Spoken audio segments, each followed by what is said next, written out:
शेतकऱ्यांच्या संपूर्ण कर्जमाफीच्या प्रमुख मागणीसाठी बच्चू कडूंच्या नेतृत्वाखाली महाएल्गार ट्रॅक्टर मोर्चा नागपूरमध्ये दाखल झालेला आहे। हजारो शेतकरी आणि कार्यकर्ते जे ते ट्रॅक्टर घेऊन या मोर्चामध्ये सहभागी झालेले आहेत। नागपूरच्या कापूस संशोधन केंद्राच्या मैदानावर सभा होणार आहे आणि त्यानंतर मुख्यमंत्र्यांच्या निवासस्थानी घुसण्याचा इशारा बच्चू कडूंनी दिला आहे।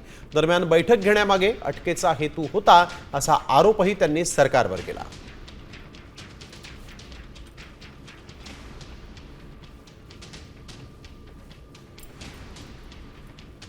तर बच्चू कडू यांचा आरोप आहे, मुंबईला मला बोलावून माझ्या अटकेचा प्लॅन असल्याचा आरोप बच्चू कडूंनी केलेला आहे।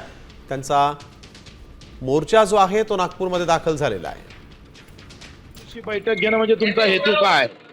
हे आम्ही तिकडे बोलावचं, तुम्ही अटक करायचं आणि इकडे वाऱ्यावर सोडायची जनता। वा बावनकुळे साहेब, तुमच्याकडून या अपेक्षा नव्हत्या। तुम्ही अशा पद्धतीने जर बोलत असाल का इतके दिवस कुठे गेले होते? आम्ही पहिली बैठक झाली मुख्यमंत्र्यांसोबत 7 एप्रिलला 7व्या महिन्यामध्ये। त्यानंतर आम्ही तुम्हाला वारंवार पत्र दिले, तुम्हाला मेसेज केले का बैठक लावा। आपण बैठक लावायला तयार नव्हते।